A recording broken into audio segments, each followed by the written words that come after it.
Awesome. How's it going, everyone? Nico here with the Wooden Spoon. So excited for this episode of the Sit Down. I've got New York Times bestselling author, award-winning playwright, TV writer, producer, podcast host, just the jack of all trades, Adriana Trigiani. Thank you so much for coming on. The jack of all trades and the master of one. I don't think that's true. I think the master of many. Yeah, I was just over the last week, kind of like doing my own little bit of research on you, and just what a resume, just totally insane. Well, thank you. I think that's a compliment. Yes, of course. Very good compliment. I mean, just from like writing a book to writing the movie based on the book, that's obviously your debut novel.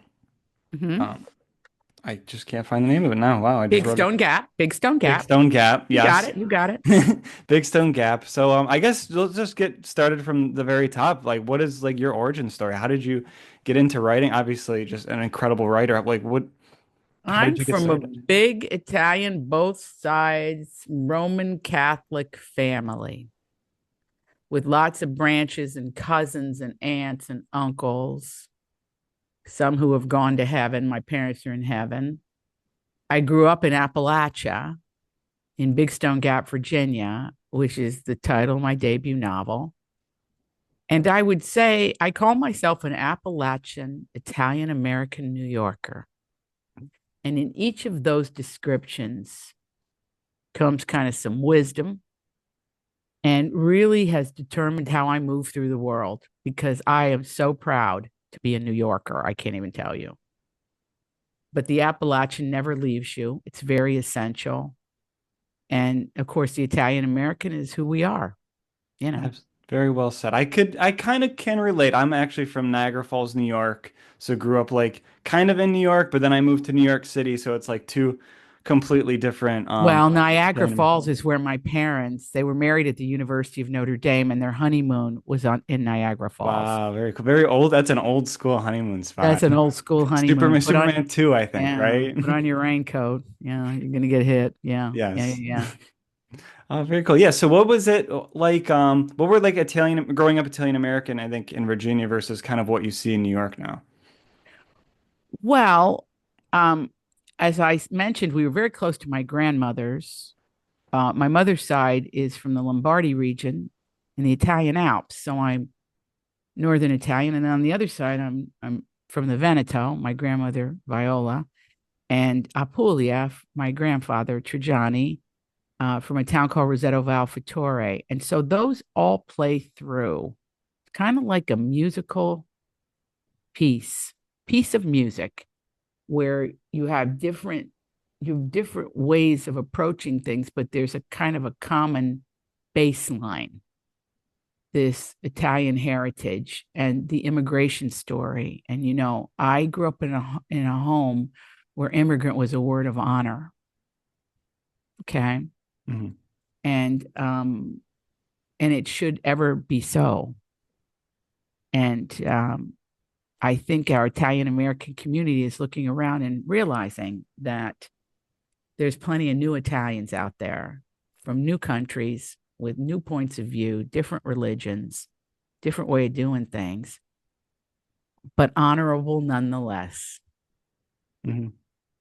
Now, you are first or second generation Italian? My grandparents on my mother's side were Italian natives. So my Hmm. mother was firstborn, I'm secondborn, and on my So, grandfather's side, it was second generation. all right, very cool. So, actually, pretty similar to me. So, what were your grandparents? I guess, I guess if we're a little bit talking about like the immigration, like when they came over, like, because I guess on my grandparents' side, they came here and it was like kind of just everyone spoke Italian in the house, and then to my mom, and then my mom actually didn't teach me Italian at all, so I'm learning after the fact now. So, because she didn't want me to get confused speaking Italian. So, did you grow up like speaking Italian or?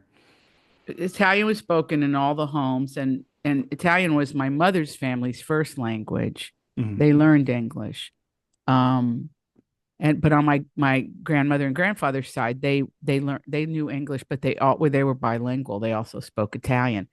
And as you know, in Italy, there are many dialects. Yes. So my mother's people spoke this Bergamasca dialect, and then my grandmother was the Veneto, and my grandfather Trigiani was Puglia, Barese, that area, and so they have a different, and they have different traditions. You know, the Feast of the Seven Fishes was only on the Trigiani side. The Venetians fasted, the Lombardians fasted on Christmas Eve. So I have different, points of reference that way, Nico. But I love all of it. I kind of it all informs, you Mm. know, the experience, and it's very precious to me.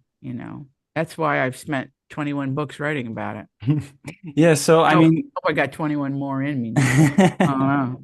21 more movies, that'd be nice. That won't happen, but yeah. it So do you would be think almost something. all of your books kind of you relate either characters or storylines to just your upbringing or parts of your life? Well, I come from a big family, and if I wrote all their stories, I would run out of years. I try to choose, my current novel, The View from Lake Como, is a modern comedy, family comedy. And the character in it is my great grandmother Perrine on my grandmother Viola's side. And there was a love story in there that I was told that I thought about for years from my grandmother. And I thought, well, I don't want to set it in 1900. I'd rather set it now. And so that's how this came to be. Oh, that's fascinating. What was Yeah. if you don't mind me asking, like I guess the very short story, because obviously you don't want to give away the full book. Everyone's gotta read it when it comes out, but I guess the short synopsis. It's something that every human being can relate to, this book, because it's about somebody who's down for the count, Mhm. who doesn't know where to turn, who doesn't understand why her life hasn't worked out, who is put upon, who assumes roles in the family just almost by default. And when she begins to think about the why behind her actions, that's when the rose starts to bloom. But it takes her a while to figure it out. And of course, when you're in an Italian family, as you know, we're in each other's pockets. So you have to teach people how to treat you, or they will continue to treat you the same way they always have. So it's a manifesto, this book, in a certain way, about how to move through the world, and how to be who the heck you want to be, owning all that you are. Oh, that's very, very well said. I mean, that's definitely something everybody can relate to, all walks of life, Yes, of course. absolutely. Mhm. Absolutely. Awesome, awesome. So I guess let's go back to the very beginning. What was your first Um, I guess writing job, the first time that you've like, hey, I could make money or make a living writing. This is amazing. Well, listen, the intention was I moved to New York right after college at St. Mary's. I was a theater major. I cast a comedy troupe. So I did, in essence, with these girls, sketch comedy and stand up. And I did it for 7 years. And we we worked the club circuit. So we all would work all day to pay our rent. Nobody had any money. Hmm. I mean, it's different now. I've seen people have money. I don't know where you get the young people get money. There was no money, zero money. So I would wait for that temp check. I worked as a temp, and when I got here on Wall Street, which was fabulous and educational, and I still use what I learned there. Hmm. I was a terrible, let's just put that out there, the worst secretary that ever lived. And for anybody within the sound of our voice listening to this, it worked at Merrill Lynch, Pierce, Fenner, and Smith in the mid to late 80s. You know what I'm talking about. I was terrible. And then I had two girlfriends. I was living in a boarding house, eventually got an apartment by myself, which was exciting. My friend Dee moved out of the boarding house, moved down a block. She got me into this building. So I had a great apartment. When I say great, it was my own, small, perfect, beautiful family ran at the Materas. And see, Italians coming right in, scooping me up, Hmm. making it work. My boss on Wall Street was Italian. I mean, here we go.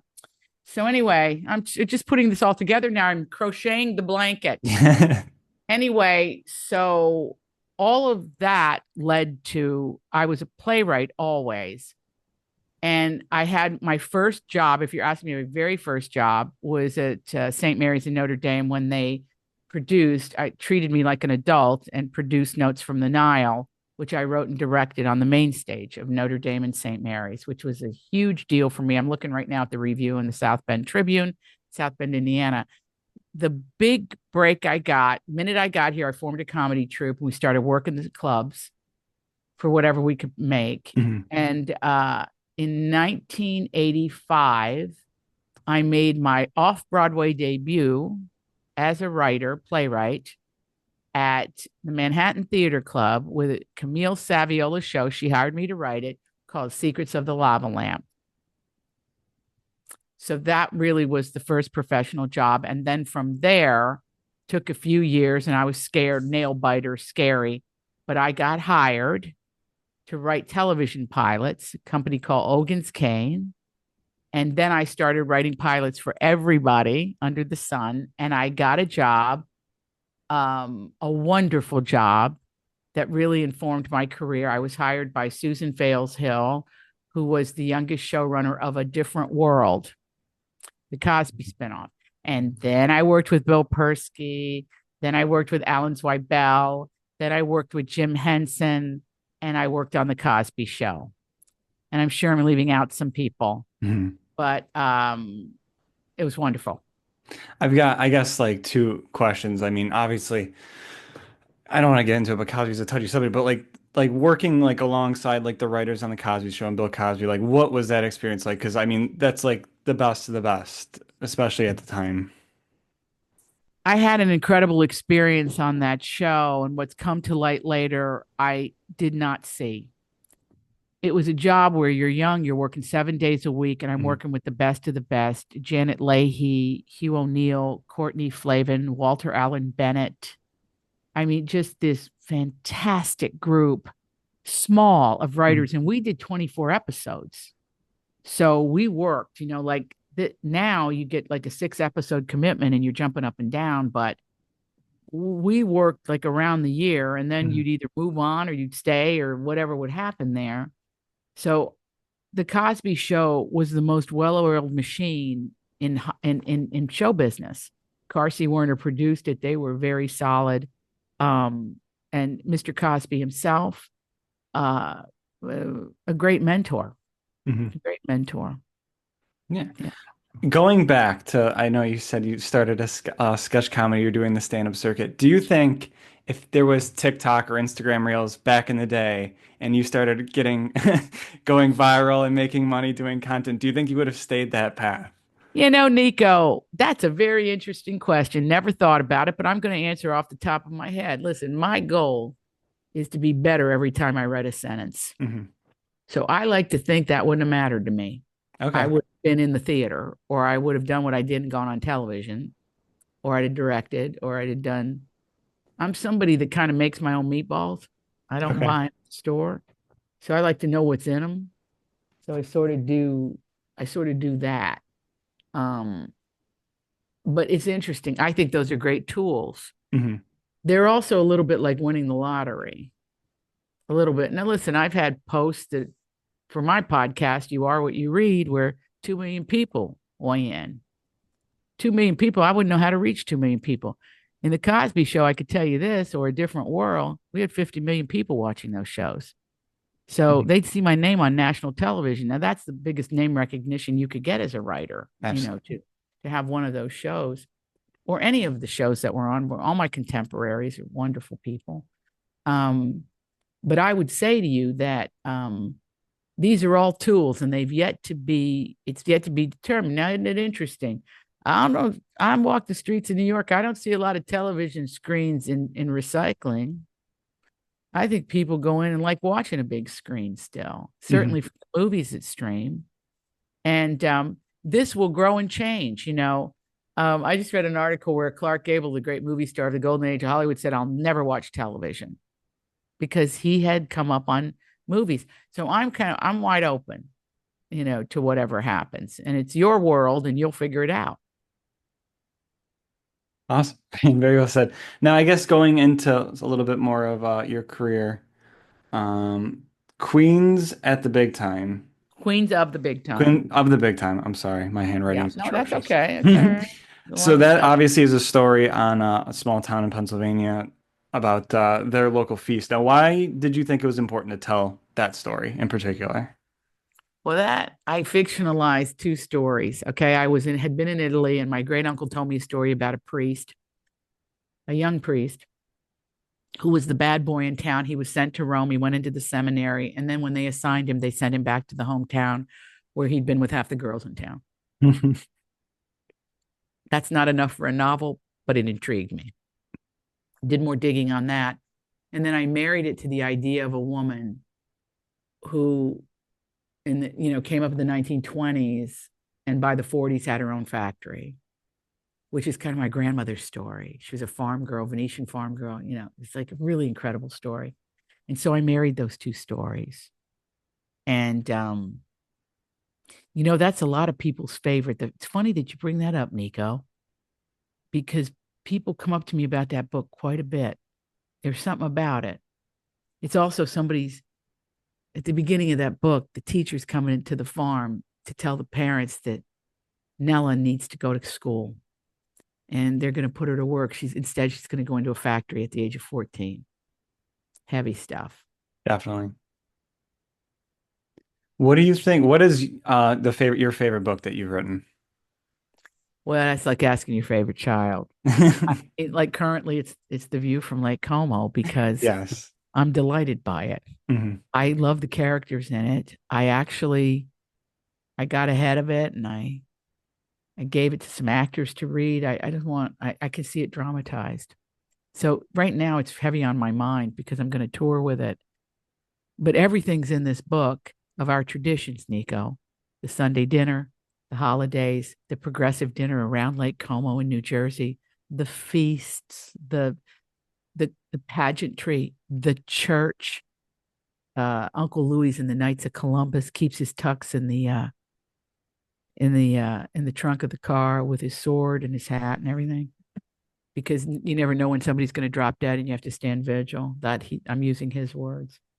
Um, so it's very much small town life, the pageantry, the color, the beauty, the depth of the Italian American life experience. Now, when you say you gave it to a few actors to read, Yeah. is that how the process starts of possibly turning a novel into a movie or putting it on the big screen? I lean on my friends. Mary Test is a Broadway star. In fact, you're reminding me that I didn't give her the final. She said, I'm waiting for that final, but I just didn't send it to her. I'm going to send it to her. But she reads early drafts of my work and kind of goes yay or nay. Okay. Michael Patrick King, who's a writer producer, another great one. I like his eyes on my work. Susie Essman. Um, and it goes from there. I have one of my poetry professor from St. Mary's. I send him early drafts. That's Max Wessler out in Kansas City with Bella Robb and his wife. I mean, I lean on people who are going to be honest with me. And then, of course, I go through a very, very heavy editorial process. Um, I rely on that too. I like it. I hear writers say, "Oh, I just turn it in and they publish it." I would die. That's not the way I like.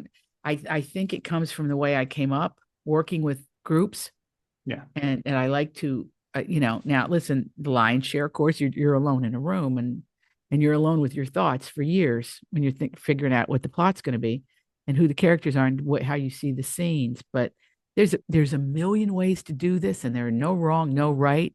But for me, I like to hear early on. Am I getting there?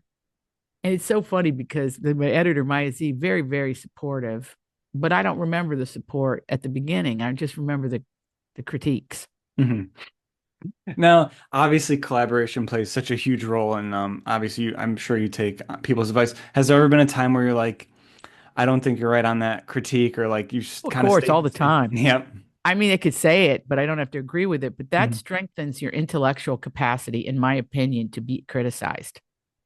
I think it strengthens your resolve about, oh, I was not clear. A lot of times people are just saying, I don't understand what you're trying to do here. And that's really helpful to the writer, in my opinion. Hmm. Now, there's other people that just it's an anathema to them to give it to somebody. They don't want to do that. And they just goes to their editor and print it as I wrote it. That's fine. But I find the growth of my of my skill comes from challenging that skill, Hmm. comes from setting obstacles for myself that are not man-made, but but sometimes they're emotional, sometimes they're spiritual. It's all about that narrative thread and how I'm telling it. Because if somebody's bored, I'm a failure. If somebody doesn't cry, I'm a failure. Somebody doesn't laugh, I'm a big failure. Very funny, I got a lot of criticism for my movie Big Stone Gap, and a lot of that is just you take it the first time, you just take it, you just take it. I had one camera shooting that movie, and it was a very humble production, very humble. Not uh, uh, not a big budget, tiny budget, Hmm. and, an ambitious movie. And I learned from that. I learned from having to work with nothing and not having support. Hmm. You know, Except the actors. The actors always save you. Yep. They're the most important after the writing. Get it right. Three things. You need a great director, a great script, and great actors. End of story.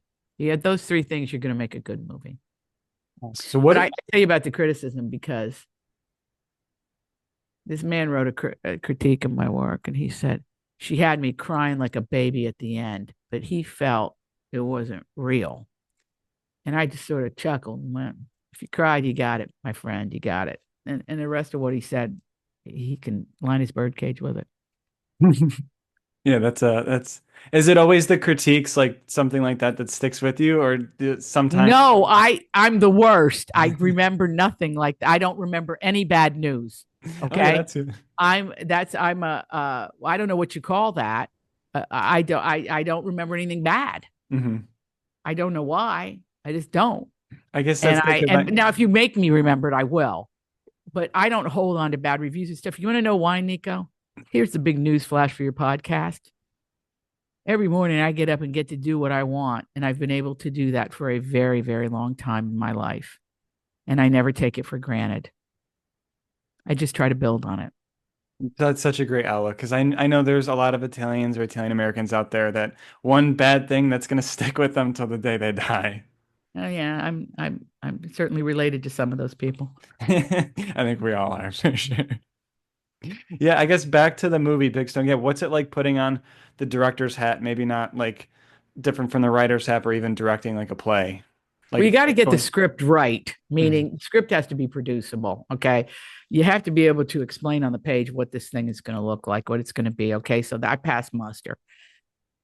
So to direct, I've always directed Mhm. from the 10th grade. I have been a show business junkie. I want to direct because I see things a certain way and I want to do it. And also, I love actors and I can communicate with them. Okay. Mhm. So even when I did comedy and I performed it, it was always with an eye to how am I going to be able to explain this better to an actor when I write a screenplay? Or how am I going to explain this best to an actor when we're doing a play?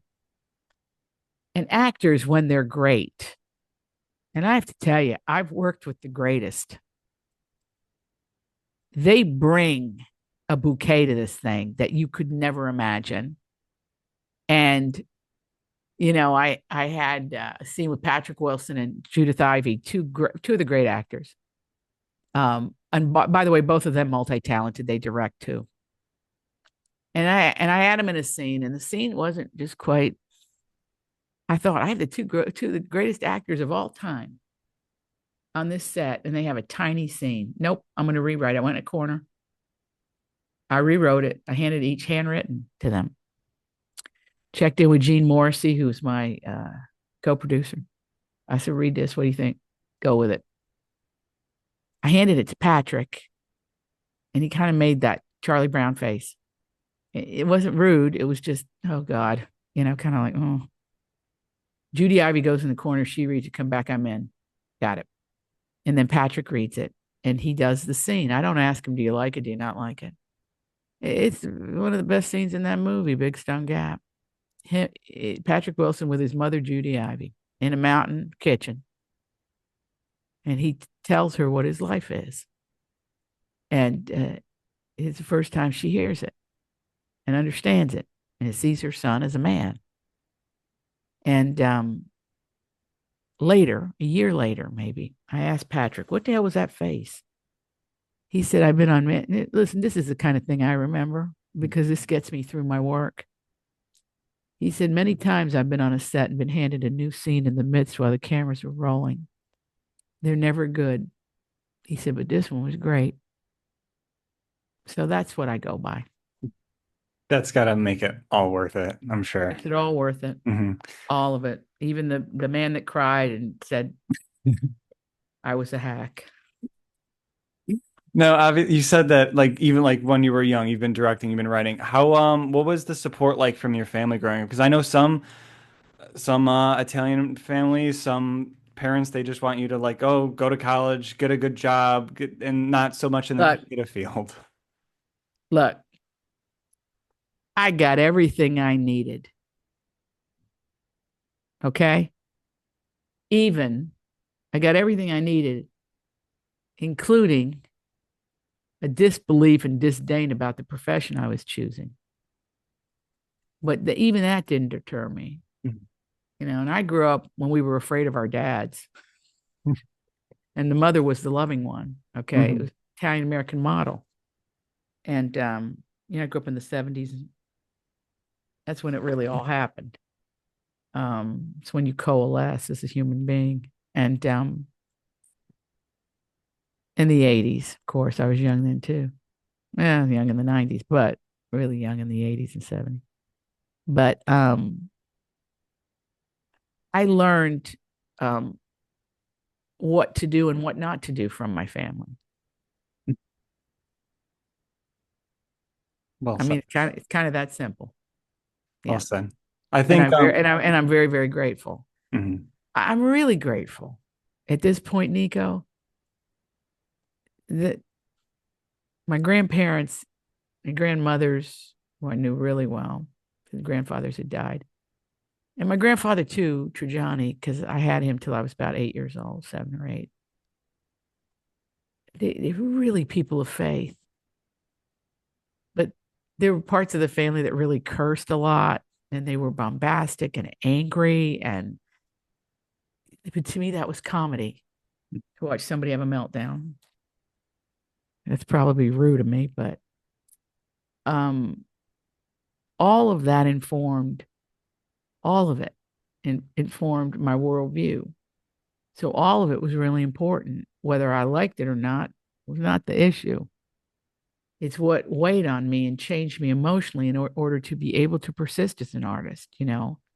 I've been doing this a long time. That alone is a tribute to my upbringing. And then the aspects of faith, I'm a Roman Catholic. Um, the aspects of my faith, institutions are completely imperfect. And do I tear my hair out sometimes? Yeah, I do. But it's also how I was taught to pray. And I pray more often than I don't now. And when you become a parent, you'll realize this. I don't know, you're a parent yet? No, not yet. Okay, good. You're very young. But you got time.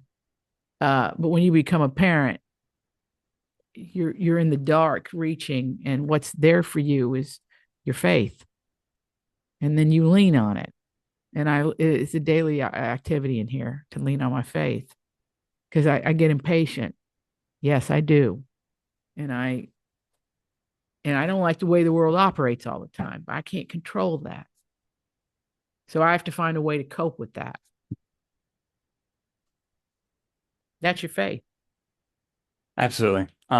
Something even it's weird how I think maybe I'm wrong, maybe I'm right, but I feel like there is maybe a little bit more of a resurgence towards Catholicism now. I just saw, I mean, obviously Well, social media it goes, you're right, amplifies a Nico. lot. Well, it goes in and out of popularity. I do a lot of research. In the 1950s, there was a fever. There was a woman named Claire Booth Luce. who was a playwright who wrote The Woman, and then she married Henry Luce, who owned Time Magazine, Hmm. published it. You couldn't get bigger than Time Magazine, Life Magazine back then. And there was kind of a resurgence of it. Then it goes away. Because what's eternal doesn't change on the other side, see? Hmm. So this is how you get there. And that could be any way you want. Listen, I grew up with beautiful Baptists down in Big Stone Gap, Methodist, Presbyterian, one Jewish family. Come to New York. The Jewish tradition is very alive here in a way that it's not in small towns often. And I love the Jewish faith.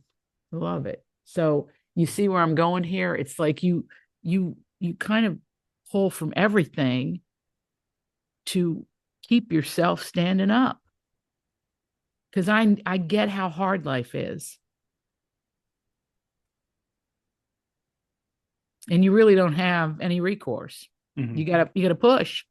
Hmm. If you're widowed, if somebody gets cancer, I got friends with cancer, or my brother-in-law, you navigate this stuff, but you have to be made of something to navigate it successfully. You keep creating. Absolutely. Very well said. I appreciate all that insight. I'm sure I'm going to use it I'm sure in the very coming years when I Well, do. I know you have big So, dreams, Nico. mhm. They will come true as long as you really push. There isn't, look, I have been mentored by geniuses, and I always have a place to turn when I'm in trouble. Always. Those are relationships that are sacrosanct. And if I lined everybody up in here, you'd be surprised who those people are. But you must have them. You must have them. Awesome. Awesome. Incredible. I guess let's change gears a little bit. Okay, let's. Let's talk about the View from Lake Como, the show. That's Yes. coming all over the place. It's from Connecticut to Long Island, obviously Staten Island with the Garibaldi Meucci Museum. Tell us what everyone could expect at the show because obviously it's going to talk about the book a little bit, but I think you're almost encompassing all of your writing skills and performing skills Yes. into one show. You've got it, Nico. Okay. I looked at this book and when I finished it, and I said, I am going to do a different kind of tour. So this conversation started 2.5 years ago. And I said, I'm going to write a show because I've been traveling the country. This is my 25th year doing this, my 25th Jubilee. That's what I call it. And I have been going around the country, and I know you've got relatives and you've got friends that have seen me. And sometimes I do a 3 hour show, just talking about what we come from. Mhm. And then I said to myself, I kind of went back to my roots in comedy and stand up and sketch comedy. And I said, write a show, and I'm going to get a hold of my brother. Now, my brother would be familiar to folks who listen to the podcast. He wrote the theme music, but he's a balladeer. He writes music. We were wedding singers as kids, which is very funny stories around that. And I decided to take this Italian American experience and do a comedy show about how we are and how we grew up and the people in our family. So that's what the show is. It covers everything, weddings, feasts, it's all there. The same through lines that are in The View from Lake Como. So there's 9 shows. We're on Staten Island on Sunday, July 13th. Because we're Italian American, we can't have a show unless somebody Italian American is benefiting. So the proceeds go to the Garibaldi Meucci Museum. Now, get this, for your ticket price, you get the book. It's book with ticket. We're at the Springer Theater at gorgeous College of Staten Island. And we want everybody to come. You can bring the entire family. It's that kind of a show. Um, People are comparing it to the great comedians. Good, great. We'll take whatever we can get. Mhm. Come, enjoy. There's giveaways during the show. When you get your ticket, we ask for the wedding photos of your grandparents, your parents, your favorite aunt, your best friend, yours, whoever, because there's an aspect in the show that you will see when you get there. The music is beautiful and it's a big part of the show. Um, it's also I wanted to do a family act, and this is the way I did it. So I have two brothers. So Michael is on stage with the band, his band, The Predictables. By the way, the name The Predictables comes from the fact that our cousins, the Ruggierios, had macaroni every Tuesday night, and we called them The Predictables because, on Sunday you'd get gravy and meatballs, you'd get soup on Monday. Everybody just fill it in. Okay. Because every family does the same ding dang thing. And so that's where that came from. So I think look, I wouldn't miss it if I were you, because I don't know if I'll ever do it again. And I really love this. So it's 22 cities, and the first 10 are the show. And one of them is our beloved Staten Island. Awesome. I'm so excited to see it. I'm sure everybody, I can't wait. It's going to be a Yeah, blast. you got to come and see me, and I'll come meet your peeps, and it'll be great. Definitely, definitely. And then all the links for that will be in the bios and the descriptions Yes. here. You can Awesome. always go to adrianatrigiani.com and order your tickets there. Each of the stores is handling it. This is really important to me. I'm doing 22 cities, and it's a vast array of independent bookstores. Your mom and pops. Now, by you, it's the Bookmark Shop from Brooklyn, owned by Italian American girl Christine Fragletti. She's bringing the books over. She's the hardest working woman in books for your particular show. Now, I grew up in a mom and pop operation. My dad was a garment manufacturer. We were not fancy people who just ran it. My dad had to do everything. We all worked. And in the dyeing manufacturing, manufacturing's been dying in this country since the 40s, if we're honest. Okay. So, and my dad, and a lot of people can relate to this because there's going to be a lot of folks at the show that work those machines or came. You have aunts, you have grandmothers, you have people that did that work, Mhm. or turned sleeves. I can relate to that. And so they're coming because they see their experience there. So I wanted to celebrate that. And the way for me to celebrate that and to shore up the community is to have the local bookseller provide the books. That's awesome. 900 books sold when you get your ticket. So please get your ticket. You are shoring up an entire world of literature, but you're also shoring up the mom and pops that make this possible. So, and by the way, there's a couple of events where it's Barnes and Noble. My dear friend Len Riggio sold that company.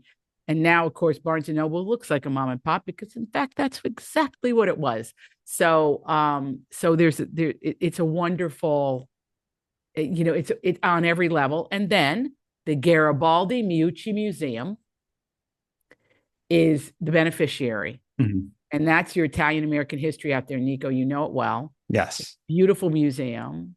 My friend Anne Marie D'Italia out there, she's helping D'Itella. I didn't mean D'Italia, I meant D'Itella. And you could come to Staten Island and go to these great restaurants and bakeries and stuff, and then come to the show. Great Absolutely. parking. We chose the venues very carefully. And the beautiful, generous folks at the College of Staten Island invited us, and here we are. We just want to fill the joint and celebrate Staten Island. Awesome, awesome. Was so excited. Very admirable of everybody that's benefiting from this.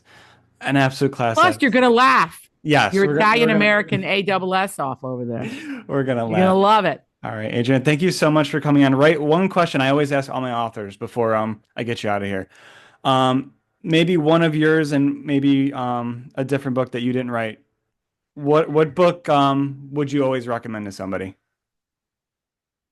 to read? Like this is if you had to Well, recommend one book. right now, one book. Well, Yes. right now, to me, books are living things, even if they were written 400 years ago. Okay. So I would read, because of our new Pope, Pope Leo the 14th, Mhm. I highly recommend Journal of a Soul, written by Pope John the 23rd. It's a diary of all his moves, activities, and prayers and um, calendar. His full calendar as a pope, but it's all chronicled. It's phenomenal. Wow. And it's very often funny. So I highly recommend that as my read right now.